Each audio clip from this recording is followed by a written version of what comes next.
She looked me right in the eyes and said, "You don't belong here." Despite footing the bill for their entire wedding, I smiled and placed a few calls. They arrived to nothing. No food, no flowers, no wedding. You don't humiliate me and still expect a happy ending. Imagine you pay for your brother's entire wedding. I'm talking everything, $30,000, my name on every single contract.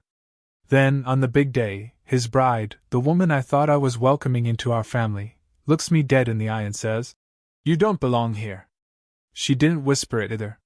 She said it loud enough for everyone to hear. And what did I do? Well, I walked away, pulled out my phone, and within 10 minutes, I canceled their entire wedding. Because here's the truth, you don't tell the person funding your dream day that they don't belong and expect everything to go as planned. My name is Claire Preston. I'm 38, single, and I run a small but successful accounting firm in Portland. On paper, you'd probably say I have my life together, a decent income, a quiet home, no major scandals. But if you ask my family, I've always been the responsible one, never the favorite.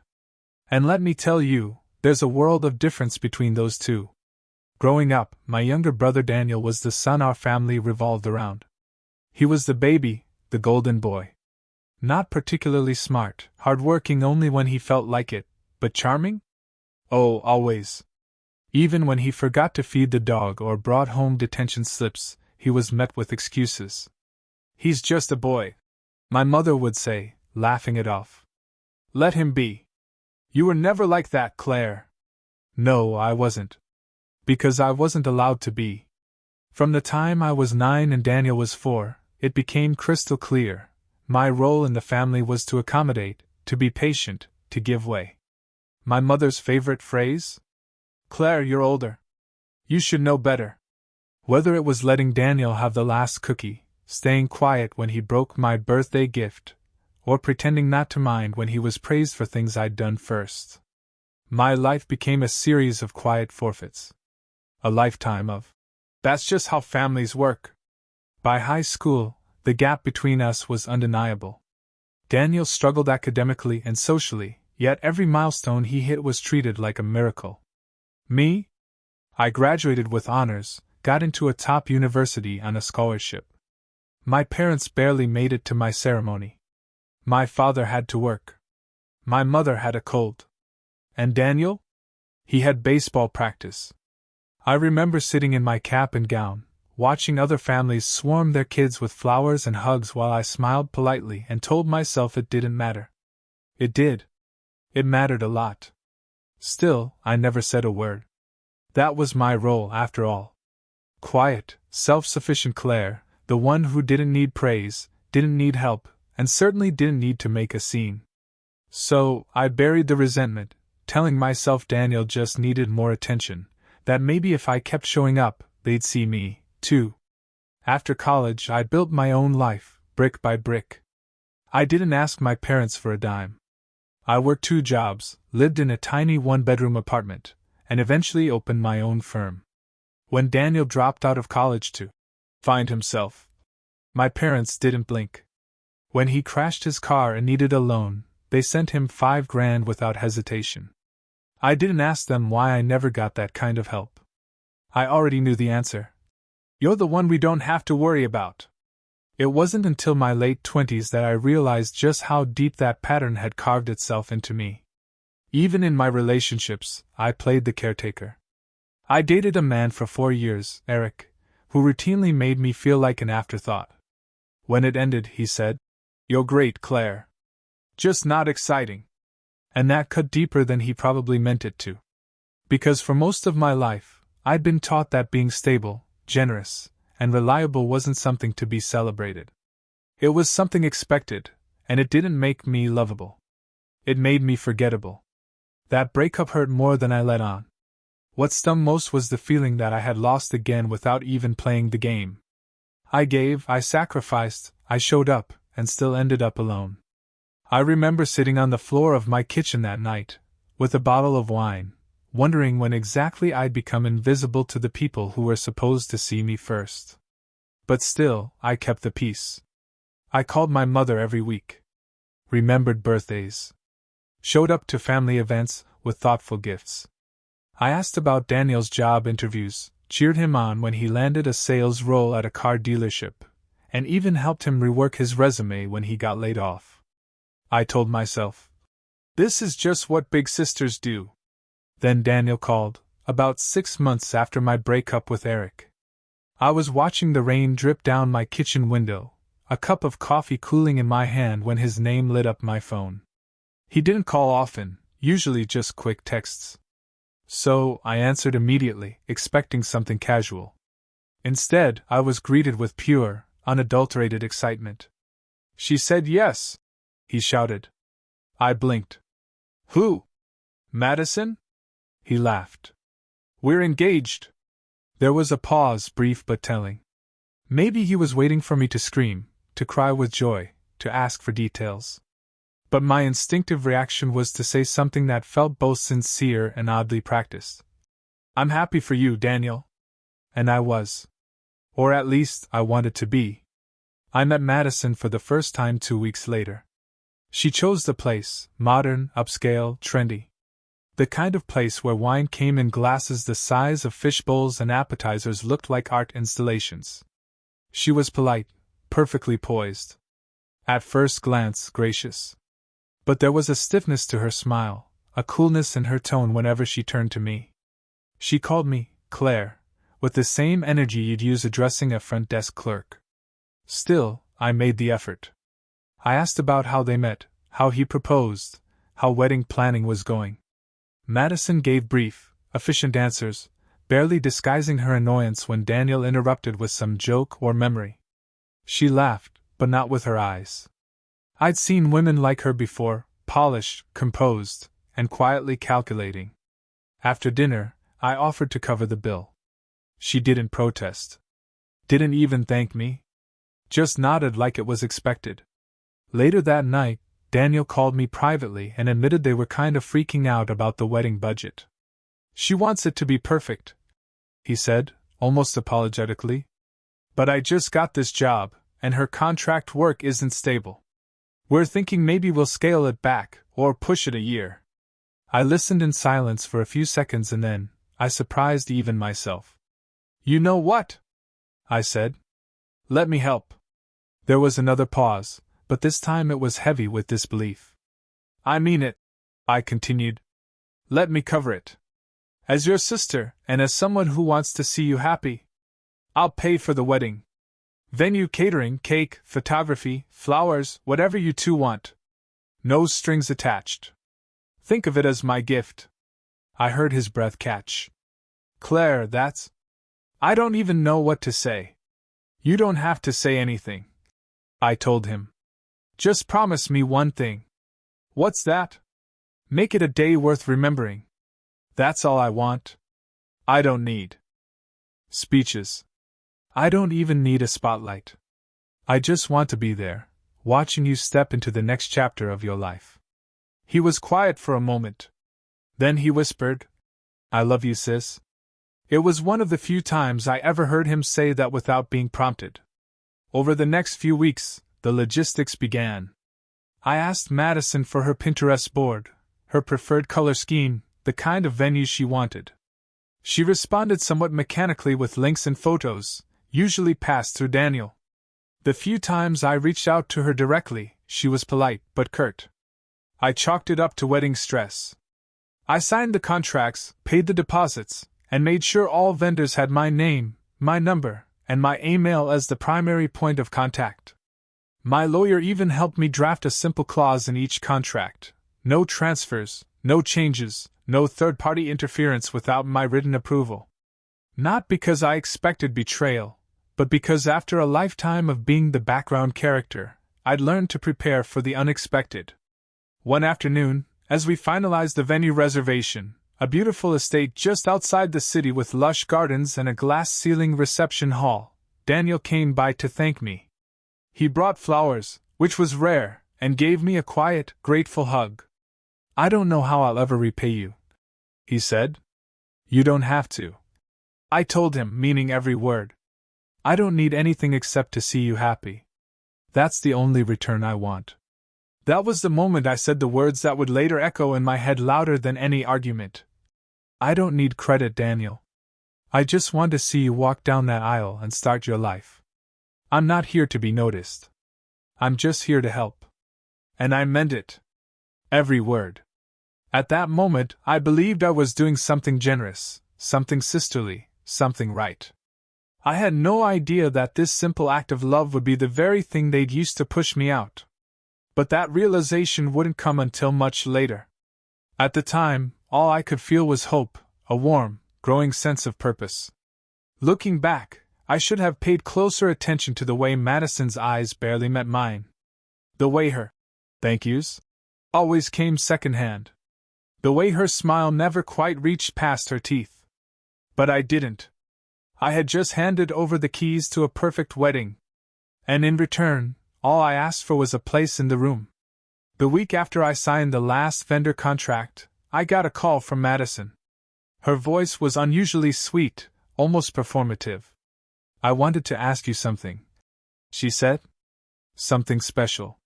I was standing in the break room at my office, holding a microwaved lunch I no longer felt hungry for. Of course, I replied. What is it? I'd love for you to be my maid of honor. I paused, genuinely surprised. Up until that point, Madison hadn't shown much interest in including me. Most of our interactions were filtered through Daniel or short, clipped emails about logistics. But now, suddenly, she wanted me standing beside her on the most photographed day of her life? That's really kind of you, I said slowly. She laughed lightly. Well, you've done so much already. It just makes sense. Something about the way she said it felt transactional, like a thank you card handed out of obligation. But I pushed that feeling down and said, yes. Over the next few weeks, I threw myself into the role. If I was going to be included, I'd show up fully. I took notes from wedding blogs, built out spreadsheets for the rehearsal schedule, helped research hairstylists and florists. When she wavered on colors, I mocked up mood boards in shades of lilac and sage, tones she'd once said were elegant. I even offered to book a professional makeup trial for her and the bridesmaids, paying for it myself when the quote came back higher than expected. She barely responded to any of it.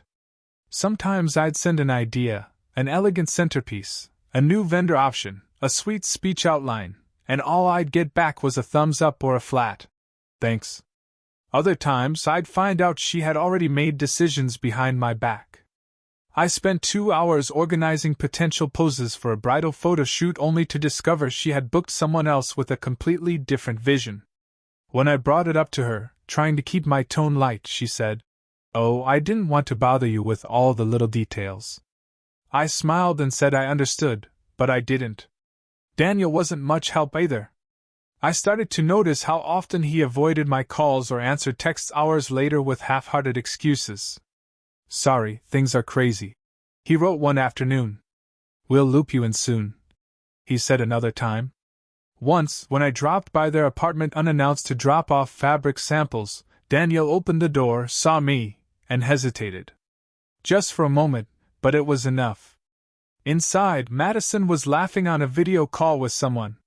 The mood was light, airy. My presence shifted the energy. She muted the call, stood, and smiled too wide. "Claire, you should have told us you were coming." I didn't think I had to. They exchanged a quick glance, then offered me some water. I stayed for 10 awkward minutes, pretending not to notice the tension.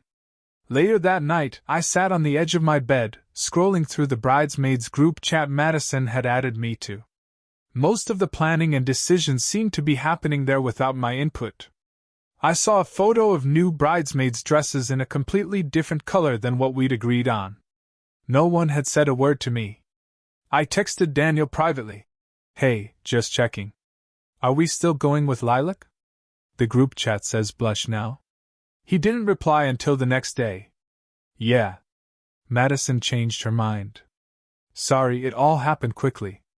Something was shifting, and I could feel it. Not in a dramatic, lightning strike kind of way. It was slower, colder, like a door quietly closing behind me while I was still standing inside the room. I decided to be direct. I called them both on a Sunday morning and asked if we could talk. We met at a coffee shop downtown. Madison was dressed immaculately, as always, with a sharp white blazer and lipstick that matched her manicured nails. Daniel looked tired, fidgeting with the lid of his coffee cup. I took a breath. I just wanted to ask. I began. Is everything okay? Daniel glanced at Madison. She didn't look at him. Her eyes stayed on her drink. I feel like I'm stepping on toes lately. I continued, choosing my words carefully. You two have been distant, and some decisions are happening without me. Madison looked up, her smile polite but empty. Claire, we appreciate everything you've done. Truly. But wedding planning is stressful, and sometimes things move fast. You don't need to take it personally. I'm not upset, I said gently. Just confused. I thought we were a team on this. Daniel finally spoke. It's nothing, Claire. Honestly, you've done more than enough. Don't stress about it. That should have reassured me, but it didn't. I sat back in my chair, holding my coffee with both hands like it might anchor me. I nodded, smiled, and said I understood. But as I drove home that afternoon, my chest felt heavy. Something wasn't right. I couldn't put my finger on it, but the pieces weren't adding up. Still, I told myself I was probably overthinking. Maybe I was just tired. Maybe it was normal for brides to get controlling, for grooms to tune out, for things to feel messy before the big day. So I let it go, because at that point, I still believed the best in them, and I still believed I had a seat at their table. A week passed after that coffee shop meeting. I had convinced myself things would level out, that maybe I had been overthinking, that the awkwardness would fade once the stress of wedding planning settled. So I kept checking the group chat, occasionally shared an idea, and tried to remain hopeful. Then one evening, as I was cleaning up dinner and scrolling through my phone, I saw it. Madison had just posted a new photo on Instagram.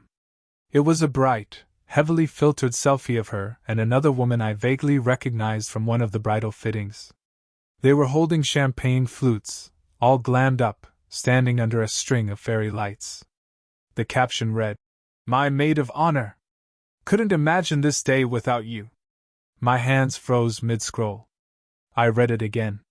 Then a third time, thinking maybe I had misunderstood. But the meaning was painfully clear.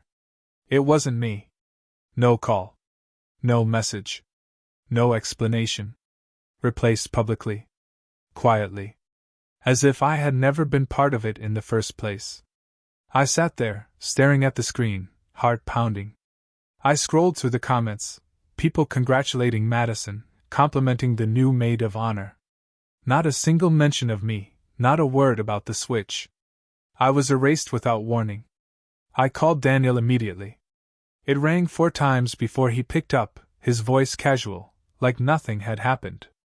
"Hey, Claire. Everything okay? Did you see Madison's post?" There was a pause. "Yeah. Why didn't anyone tell me?" He sighed, like I was making something bigger than it needed to be. "Look, Madison felt like she needed someone closer, like a best friend, not just family. I was the maid of honor," I said slowly. "She asked me. I've been helping with everything, planning, payments, timelines." "I know, and we really appreciate that," he cut in quickly. "But this is more of a symbolic thing for her. You're still invited. You'll have a seat at the ceremony." My throat tightened. "A seat? You know what I mean," he said, brushing it off. "You're still family." That word rang in my ears like a mockery. I hung up shortly after. He didn't try to call back. That night, I lay in bed, unable to sleep, staring at the ceiling while the weight of it all pressed down on my chest. It wasn't just about the title. It was about being discarded without so much as a conversation. About being used for my support, my time, my money, then cast aside when the spotlight came. The next day, I drove over to see my mother. I needed something. Support. Understanding. Anything. She was sitting in her armchair, flipping through a magazine when I told her what had happened. Her reaction was not what I expected. She sighed, didn't even look up. Claire, don't make this about you. I'm not. But don't you think it's strange that she didn't even tell me? She's under stress. It's her big day. Maybe she just needed someone she's known longer. I've paid for everything, Mom. And that was generous of you, but you did it out of love, right? So, don't hold it over them. Sometimes it's best to just let things go. As long as the wedding happens peacefully, that's what matters. Her words stung in a different way. They confirmed what I had always known but never wanted to face. To them, my job was to give quietly, without complaint, without recognition.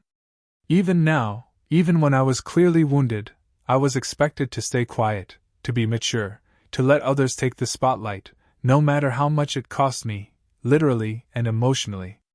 I nodded slowly, not because I agreed, but because I knew nothing I said would change her mind. She saw any pushback as drama, any hurt feelings as weakness. In her eyes, I was still the big sister who needed to keep the peace. When I left her house, I didn't cry. Not right away. I drove home in silence, parked the car in the driveway, and just sat there. Only when the house was dark and I was alone, did it hit me. A quiet kind of grief. The kind that didn't come with tears or sobs, just a numb ache that wrapped around my chest and made everything feel heavier. They hadn't just changed the title, they had changed the message. I wasn't important enough to be informed. I wasn't worthy of an explanation. I was good enough to fund the fairy tale, but not good enough to be part of it. 3 days passed. I hadn't spoken to Daniel. I hadn't looked at Madison's social media. I was trying, failing, really, to get back to normal, to act like I hadn't just been erased from my own brother's wedding story. Work helped a little, but the ache sat low in my chest, like something too heavy to swallow. I kept going over things in my head, looking for a moment where I might have misread the situation, but everything pointed to one truth: I had been replaced, and no one cared enough to explain why. Then on a quiet Thursday afternoon, Vanessa called. Vanessa had been my friend since college, though we drifted over the past few years. Life, work, distance, it happens. But when I saw her name flash across my phone, I picked up immediately. Her voice was warm, but hesitant. Claire. Hey. I just saw Madison's wedding post. I didn't know you were involved. I laughed dryly. I was. I'm not anymore. She hesitated again, the way someone does when they know what they're about to say is going to open a wound. I need to tell you something. And I'm sorry I didn't put it together earlier. I sat up straighter. What do you mean? It's about Madison, she said quietly. I realized something. Do you remember when you and Eric broke up? Eric. His name hit me like a slap. He was my longest relationship, the one I had pictured a life with. We had been together for nearly 3 years before he ended things abruptly. No cheating, no big fight. Just said he'd fallen out of love. I'd spent months blaming myself, wondering if I'd been too demanding or not enough. Yeah, of course I remember, I said cautiously. Vanessa took a breath. After you two broke up, I ran into him at a bar. He was with someone. I didn't think much of it at the time. But now, seeing Madison's face on all these wedding posts, it clicked. There was a long pause before she said it. Claire, I'm almost certain the woman he left you for was Madison. I didn't speak. My mind was racing, flipping back through hazy memories, trying to match details. I remembered Eric acting strange that last month, going out late, changing his passwords, deflecting any serious conversation. I remembered one time he left his phone face down on the counter, and when it lit up, I'd seen a name I didn't recognize. I thought it was a coworker. Are you sure? I asked, my voice tight. I'd bet on it, Vanessa said. And the timing matches. She was living in the same neighborhood, working at that marketing firm downtown. I should have told you sooner. I just didn't connect the dots. Everything around me suddenly felt louder. The fridge humming. A car passing outside. The tick of the clock on the wall. I felt cold. She knew who I was, I said, almost to myself. What? Madison, I whispered. She knew I was Eric's ex from the beginning. My heart pounded in my ears. Images raced through my mind, her polite smiles, her distant eyes, the way she'd always been just a little too composed, too rehearsed. I thought she was simply uptight, but now I saw it for what it was: control. She had played a long game. She hadn't just removed me from the bridal party out of preference. She had never wanted me there to begin with. She knew who I was and still said yes when Daniel introduced us. She let me fund her entire wedding, knowing full well what she had done to me years before. I stood up, pacing, adrenaline beginning to rush through my limbs. There were no more excuses, no more brushing things aside. This wasn't an oversight. This wasn't a bride stressed about linens. It was deliberate. Everything, the sudden switch of maid of honor, the silence, the distance from Daniel, now made terrifying sense. She was never going to let me be part of that day. She had smiled through it all, played nice, just long enough to get what she wanted from me. And I'd given it willingly, believing we were building something honest. I clenched my jaw, shaking as I held the phone tighter. Vanessa was still on the line. "Claire, I'm so sorry." "Don't be," I said quietly. "You just helped me see things clearly." And I meant it. Because now, for the first time since this mess began, I wasn't confused. I wasn't hurt. I wasn't questioning myself. I was angry. And anger, when you've spent your whole life being quiet, obedient, and overlooked, is dangerous. Because once you've been betrayed, truly betrayed, you stop asking questions. You start making decisions. Claire didn't sleep much that night. After Vanessa's revelation, she had spent hours replaying old memories with new clarity. Madison's tight-lipped smiles, her constant sidesteps, the way she always seemed to know how far to stand to avoid any real connection. Claire realized she had misread everything. Madison hadn't merely excluded her, she had planned this patiently, calculatedly. She knew exactly what she was doing. The morning air was still when Claire woke up, her eyes gritty, but her mind frighteningly clear. She didn't cry. She didn't pace the room. She simply showered, dressed, and made a pot of coffee. She had a quiet day ahead, and she was going to make every minute count. The message came through just after 8 a.m. It was from Madison's number, though clearly composed in that sterile tone that masked cruelty with politeness, the kind that dressed exclusion in silk and made betrayal feel like formality. "Hi, Claire. I hope you're well. After some discussion, Daniel and I have decided to keep the wedding small and intimate. We've decided not to include extended family or anyone outside the bridal party. We appreciate everything you've done, truly, and hope you understand. Best, Madison." Claire read it once. Then again. No call. No conversation. Just a text. After all the planning, the payments, the hours spent reviewing floral arrangements and tasting cake samples, not even the decency of a phone call. And Daniel? Nothing. She waited 15 minutes before texting him directly. "Is this true?" No reply. Another hour passed. Claire stared at the last message she had sent him days ago and saw it was still marked read. He had seen it. He had chosen silence. Her phone buzzed again. Another message from Madison. "Just to clarify, it's nothing personal. We just want to keep things simple and drama-free. We hope you can respect our decision and not bring unnecessary stress to the day." Claire's thumb hovered over the screen. She didn't write a paragraph. She didn't ask questions. She replied with 5 words. "Then I'll play my part." She set the phone down, took another sip of her coffee, then reached across the kitchen counter and pulled out the neatly organized wedding folder she had built over the last few months. Every contract, every invoice, every deposit, every receipt. Each one printed in her name. Not Daniel. Not Madison. Claire. She opened her laptop, pulled up the email threads, highlighted the vendor list: venue, caterer, florist, photographer, DJ, rentals, bakery, coordinator. She picked up the phone and called the venue first. A woman named Heather answered cheerfully. Good morning, Willow Heights Event Center. This is Heather. How can I help? Yes, Claire said calmly. This is Claire Whitmore. I'm calling regarding the Mitchell wedding on the 17th. I'd like to cancel the reservation. I understand the deposit is non-refundable. There was a pause. Heather's tone shifted slightly. Oh, I see.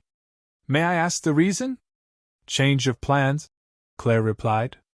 And as the sole contract holder, I'd like all correspondence to go through me. No one else is authorized to make updates. Understood. I'll send you a confirmation email within the hour. Claire thanked her and hung up. She exhaled slowly. Then moved on to the caterer. Then the florist. Then the tent rental company. The DJ was confused but obliging. The photographer sounded surprised but professional. The bakery was polite, though slightly annoyed. Each call chipped away at what Madison and Daniel had spent months curating, but what Claire had truly built. Because they had crafted a fantasy, yes, but it was Claire who had funded it, signed it, secured it.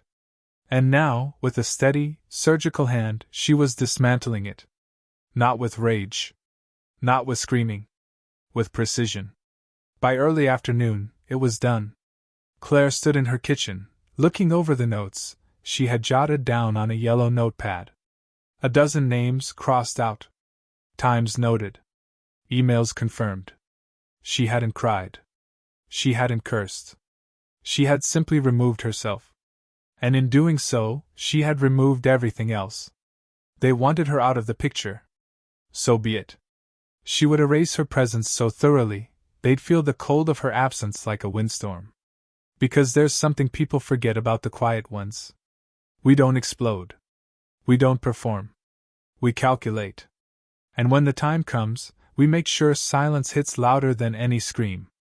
The day before the wedding, Claire's phone was quiet. Too quiet. She had half expected a text from Daniel, maybe a passive-aggressive message from Madison. But there was nothing. Just silence. Claire wasn't surprised. That silence wasn't peace. It was ignorance. They still didn't know. Somewhere around noon, it began. Daniel had gone to the venue to meet with the planner for a final walkthrough. It was supposed to be a brief stop, just to confirm setup and run through timing. Instead, he was greeted by a locked gate and a confused groundskeeper. No wedding here tomorrow, the man had said. The reservation was cancelled days ago. Daniel thought it was a mistake. He made calls. No one picked up. He drove around to the back entrance, only to find the lawn bare. No tents, no floral trucks, no deliveries, no activity. Nothing. It hit him then, not just that something was wrong, but that everything was gone. He called Madison. She screamed before she even said hello. Claire didn't know exactly what was said, but she imagined Madison's voice rising into that familiar shrill pitch she had always masked with fake sweetness. Madison tried calling the caterer. The number rang, then forwarded to voicemail. She called the florist. Cancelled. The photographer. Cancelled. Madison's mother tried reaching the rental company. The voicemail informed her the reservation had been nullified per contract terms. Then finally Claire's phone rang. It wasn't Madison. It wasn't Daniel. It was their mother. Claire stared at the screen as it vibrated. She let it ring once, twice. Then she answered. Her mother's voice came through sharp and panicked. Claire, what did you do? Claire didn't answer right away. She took a breath, standing by the window of her apartment, watching the cars pass outside. What did you do? Her mother repeated, louder this time. Daniel said the wedding is ruined. Everything's been cancelled.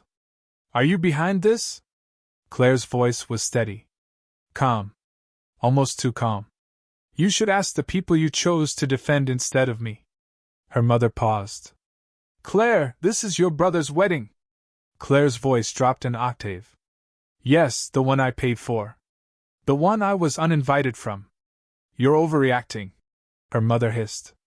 This is Madison's big day. You've made your point. No, Claire cut in, her voice steel now. I haven't. Not yet. There was a silence so thick it felt like it hummed. Her mother's tone changed. They're talking about legal action. Daniel's lawyer cousin said you could be liable for damages. Claire walked to her kitchen, picked up the wedding folders still sitting on her counter. She opened the front pocket and pulled out the stack of signed contracts. She had scanned them already, compiled into a neat PDF, labeled and time-stamped. I just sent you an email, Claire said. Open it. Her mother fumbled on the other end. A pause. Then a quiet, tight voice. These are all in your name. Every last one, Claire replied. Venue, catering, rentals, flowers, music, photography, all of it. You never transferred anything to them? No. Why would I? They never asked? And after all, I was still supposed to be involved, wasn't I? Her mother was quiet again. Claire could hear voices in the background. Madison sobbing. Daniel shouting into his phone. They tried to cut me out of my own investment, Claire said. So I withdrew it. Her mother sounded smaller than Claire had ever heard her. They have nothing now. Guests are flying in tomorrow. People are expecting. They should have thought of that before they sent me that message. Her mother tried one last time. Claire, this will follow you. People will talk. Let them. Claire hung up. She didn't slam the phone. She didn't cry. She set it down gently, walked back to the window, and stood quietly, watching the shadows shift across the street. Tomorrow was supposed to be their perfect day. Now it would be the day they learned you don't cut out the person holding all the strings. Not unless you're prepared to watch everything fall. City Hall on a Friday afternoon wasn't meant to feel tragic. But there was something undeniably hollow in the air that day. The lobby smelled of floor polish and faded flowers. A small group of guests shuffled in with muted voices and confused glances, trying to understand why the grand wedding had been reduced to a cramped government room with folding chairs and a judge in a dated black robe. Claire arrived early. She didn't wear black. This wasn't a funeral, even if it felt like one. She wore a simple navy blue dress, elegant and understated. No makeup, no jewelry, no fanfare. She stood in the back of the room, unnoticed by most, and she preferred it that way. The room held no music, no decorations, just a row of metal chairs, a long table with a few documents, and a bouquet that looked like it had been picked up at a grocery store. The guests whispered among themselves. Some looked irritated, others bewildered. The older relatives, in particular, seemed confused, clearly expecting something grander. Madison entered first, clinging tightly to Daniel's arm. Her hair was pulled up hastily, makeup slightly smudged around her eyes. Her expression was tense, her smile forced. Daniel looked worse, pale, withdrawn, eyes darting as if searching for an exit. Claire didn't say a word. She didn't need to. She simply stood at the back wall, arms crossed, gently watching. The ceremony began without much preamble. The officiant cleared his throat and started reading from the standard script. No music, no processional, just words that felt increasingly empty. Claire noticed the sideways glances. People whispering as they recognized her. She could see it in their eyes, questions forming, confusion mounting. Some guests looked down at their programs, as if the paper might offer answers. But there were no programs. Nothing had been planned. Then came the moment no one expected. Beverly, Linda, Daniel, and Claire's aunt, stood up in the second row. 72 years old, widowed twice, with a personality that once got her banned from bingo night for aggressive honesty. She didn't raise her voice. She didn't need to. She simply looked at the bride and groom and said, "Is no one going to say anything?" The judge paused mid-sentence. Everyone turned. Madison froze. Beverly folded her arms. "You kicked out your sister, the one who paid for everything. She's standing right there, and we're just supposed to sit here and pretend this isn't humiliating?" A sharp inhale swept the room. Daniel looked like someone had struck him in the chest. Madison opened her mouth, then closed it. Her face turned a shade paler. Beverly continued unshaken. "I canceled my hip surgery to attend your wedding. I was told it would be at Willow Heights. I bought a new dress, spent money on a hotel, and now we're all sitting in a courthouse because you couldn't be decent to the person who made it all possible." A few people murmured. Claire saw Uncle Richard nod slowly in agreement. Still, she didn't speak. She simply held Beverly's gaze, offering the faintest smile, a thank you without words. Madison finally whispered, "We didn't mean to." But Beverly cut her off. "No, you meant every bit of it. Don't you dare insult our intelligence. Claire didn't even have to show up today. But she did. And the way you're looking at her right now, like she's the problem? Shame on you." Daniel's shoulders slumped. His hands trembled as he stared down at his shoes. The judge awkwardly cleared his throat again. "Shall we proceed?" No one responded. Claire could have spoken then. Could have twisted the knife. But she didn't. She didn't need to. The room had turned, not in fury, but in disappointment, in quiet recognition that something had been lost that no vows could recover. The ceremony limped forward. The words were spoken. The paper signed. No applause. No joy. Just a cold, bureaucratic ending to what had once been a dream. As the couple posed reluctantly for a photo outside City Hall, Claire stepped out the side entrance. She didn't linger. She didn't say goodbye. Her silence was louder than any speech. And for once, Daniel wasn't the golden child. Everyone had seen the truth, and it had walked out the door in a navy dress, head held high. Claire didn't expect to go viral. She hadn't even known a video existed until her coworker texted her Monday morning with the words, "Girl, you're on TikTok, and it's glorious." The video had been posted by one of the younger cousins, a tech-savvy teenager who had recorded the now infamous moment at City Hall when Aunt Beverly stood and publicly called out Daniel and Madison.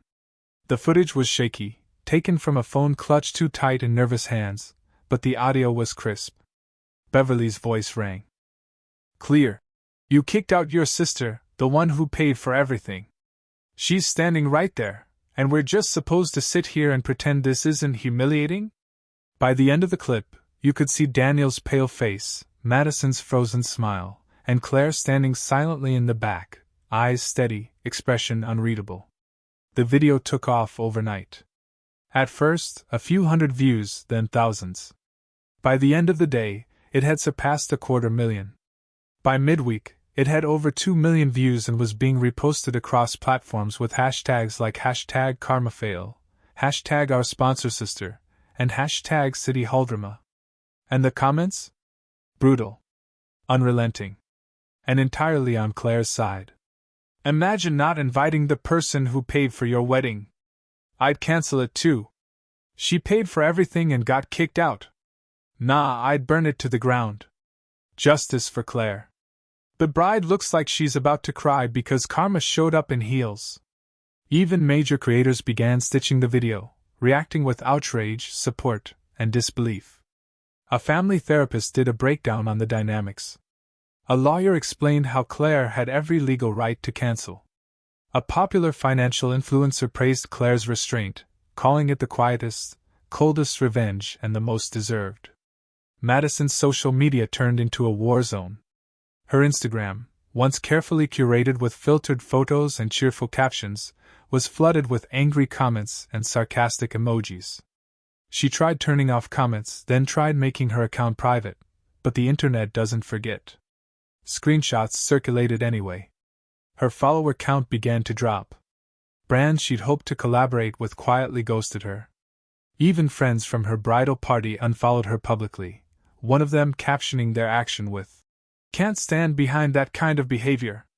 Daniel didn't fare much better. While he wasn't very active online, his workplace was buzzing. The video had made it to a Reddit thread that one of his coworkers followed. And by Tuesday, someone had printed out a meme from the video and pinned it to the breakroom bulletin board. He walked into hushed conversations. People lowered their voices when he entered a room. One colleague joked during lunch, "Hey Dan, if I buy you coffee, do I get to sit with you, or will I get uninvited next week?" Daniel didn't laugh. He stopped coming in by Thursday. Claire stayed quiet. She didn't comment. She didn't repost. She didn't defend herself or fuel the fire. She didn't need to. The world had already taken her side. What surprised her more was how her extended family responded. Some, of course, tried to stay neutral, those who hated conflict or clung to the idea of forgiveness at all costs.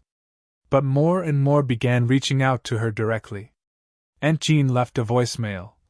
"I always thought you were the backbone of that family. I see it now clearer than ever." Uncle Richard sent an email.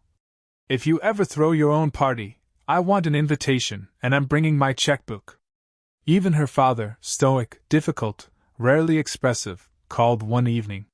He didn't apologize directly, but he said, "I didn't see it before. I do now. And I'm sorry you had to be the one to show us." For years, Claire had felt like a shadow in her own family. Someone expected to give, to support, to disappear when convenient. Now, for the first time, her absence had weight. Her silence had power. And the world, quite literally, had taken notice. Claire didn't expect to see him again. At least, not this soon, and not like this. It was a rainy Tuesday when Daniel showed up. No warning, no text, just a quiet knock on her front door. When she opened it, he stood there in jeans and a hoodie that clung damp to his shoulders, hands stuffed deep in his pockets, eyes red-rimmed and tired. She didn't say anything, just stepped aside and let him in. He didn't sit right away. He lingered by the entryway like a guest, unsure he was welcome. She returned to the living room and resumed folding laundry on the couch, not rushing, not performing, just letting silence stretch long enough to force him to gather courage. Finally, he spoke. "I messed up." Still, she didn't answer. He tried again. "You were right about her. About everything." She didn't look up, but he could tell she was listening. "I knew she didn't like you," he said, voice quiet. "Even before the engagement, she said you were intimidating, that you took over every room. She called you cold, distant, said you always made her feel like she was less than." Claire turned over a sweater in her lap. She said nothing. Daniel continued, pacing slightly. "At first, I defended you. I told her you were just reserved, strong. But then she started asking me not to invite you to certain things. Said she wanted to keep the wedding small, simple, peaceful. She said she wanted a drama-free day, and you brought history." His voice cracked slightly on that last word. Claire looked at him then, not angry, not heartbroken, just tired. "I didn't push back hard enough," he admitted. "I was scared. I thought if I stood up to her, she'd call it off. I thought I could keep peace between both of you, that if I just let it slide, things would settle down." He paused. "But they didn't." Claire finally spoke. Her voice was calm, even. "You let her erase me." Daniel swallowed hard. "I did." For a moment, there was only the sound of the rain tapping the window. Claire folded another shirt. "I found out something yesterday," he said, more hesitantly now. "Something I should have known a long time ago." She didn't ask. She waited. Daniel exhaled slowly. "She's still been talking to Ben." That made her still, just for a second. Ben. The name landed between them like an old wound splitting open. Claire's jaw tightened, but she didn't interrupt. Daniel continued, his words halting now. "I saw a message on her iPad. I wasn't snooping. She left it open. It wasn't just a hey, how are you? It was flirty, familiar. She told him she missed talking to someone who really understood her. Said he was the only one who ever really made her laugh." He looked at Claire directly now. "I didn't know. I swear, Claire. I wouldn't have if I'd known back then. You would have married her anyway," she said, cutting in for the first time with intention. Not accusing. Not emotional. Just factual. Daniel dropped his gaze. "I don't know," he whispered. They sat in silence again. Claire placed the last folded towel on the pile beside her, then leaned back against the couch. "I didn't come here to beg," he said. I needed to tell you I was wrong, that I failed you. As your brother." She studied him. This boy she'd helped raise.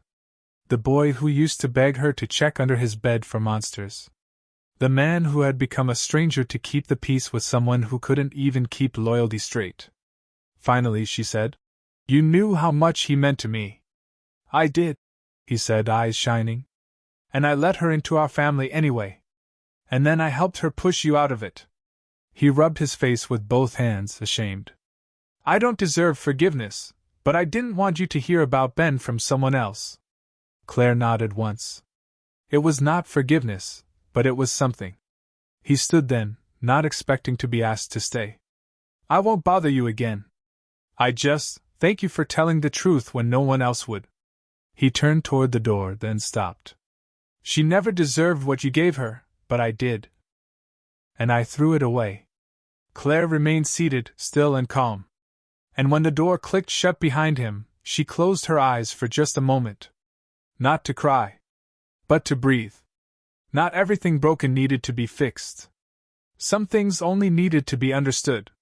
The next day, Claire met Vanessa for coffee. They hadn't sat down like this in months.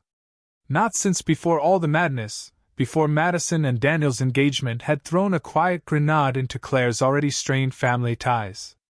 They chose a small place tucked behind an old bookstore, the kind of cafe where the music was soft and the booths creaked with age.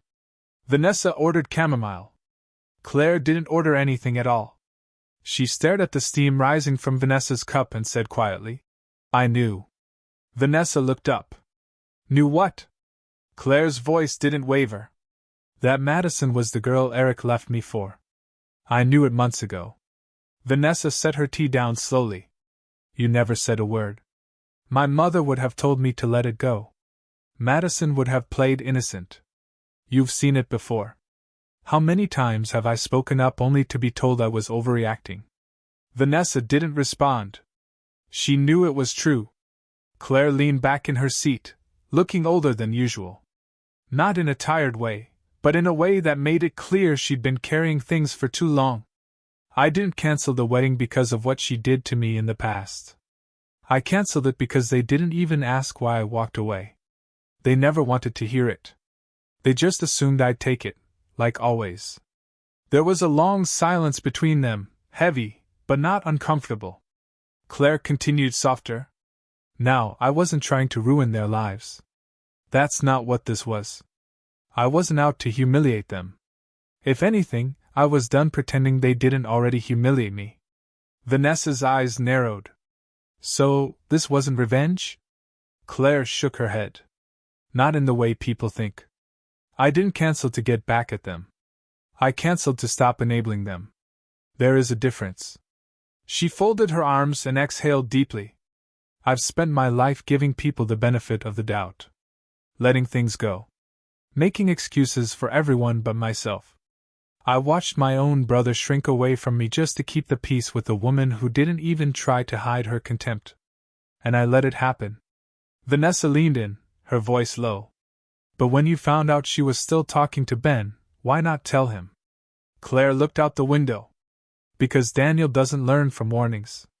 He learns from impact." Vanessa blinked. "I've tried," Claire said. "All my life, I've tried to protect him from our parents' favoritism, from his own blind spots. But he chose her. He chose silence. He chose comfort over truth. And comfort is always louder, until it disappears." Her fingers tapped the edge of the table once, twice, then stilled. "I wasn't going to fight for a place I was never welcome in. I wasn't going to scream or beg or show up uninvited and cause a scene. I just stopped paying for the fantasy." Vanessa nodded slowly. "So what now?" Claire turned back to her, expression calm. "Now he lives with his choices, like I lived with mine. I'm not angry anymore. I'm not hurt. I'm just done." A quiet understanding settled between them. No fireworks. No catharsis. Just truth. It wasn't about the money or the wedding or even Madison. Claire added, almost as an afterthought. It was about finally stepping out of a role I never agreed to play. She looked Vanessa in the eye. "I didn't destroy their wedding. I just stopped holding it up." And with that, she stood, gathered her coat, and left before the tea went cold. A month later, Claire received a message from her mother. It was short, too polite to be sincere. Let's have dinner this weekend. Just the three of us. I think it's time. Claire didn't reply. Not right away. She stared at the screen for a moment, then set the phone down without a word.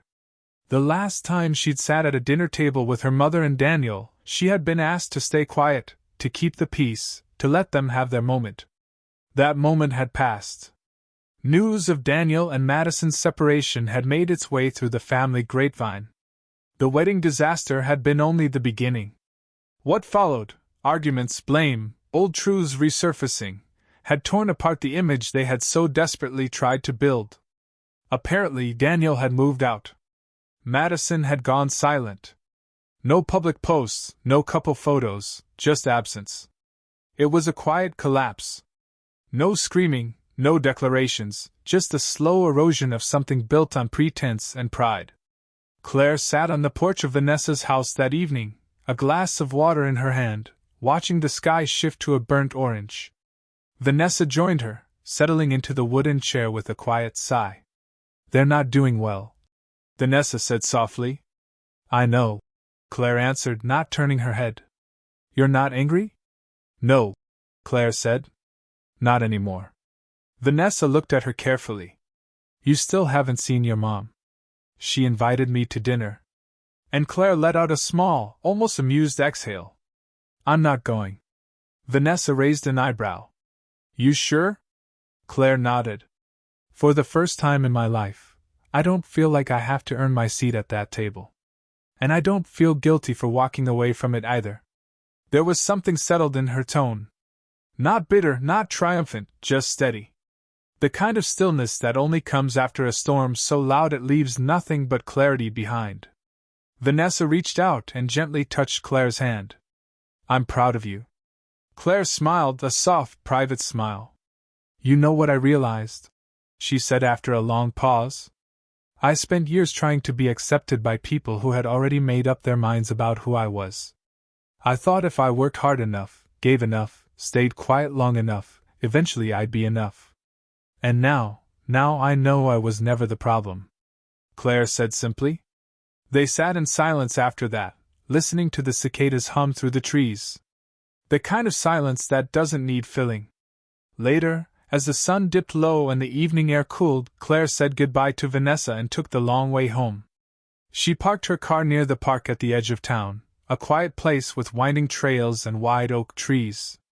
She walked slowly, without destination, letting her thoughts settle with the rhythm of her steps. Children were playing in the distance, the echoes of their laughter rising and falling like waves. An elderly couple passed her on a bench, hands clasped tightly. The world, as it always did, moved on. Claire paused near a small clearing where the late summer sun filtered through the trees, casting long golden streaks across the path. She tilted her face up toward the light, letting it warm her skin. She closed her eyes. For years she had tried to belong, to be the daughter they praised, the sister they respected, the woman they understood. But now, standing alone in the golden hush of evening, she didn't need any of that. She belonged to herself. And for the first time in her life, that was enough. If this story resonated with you, if it made you think twice about family sacrifice and standing up for yourself, then don't forget to subscribe to our channel. We bring you real, raw, and emotional stories that hit close to home, because sometimes fiction tells the truth better than facts ever could. What would you have done if you were in Claire's position? Would you have cancelled the wedding, or stayed silent to keep the peace? Tell me what you think, I really want to know. Thanks for watching. Take care. Good luck.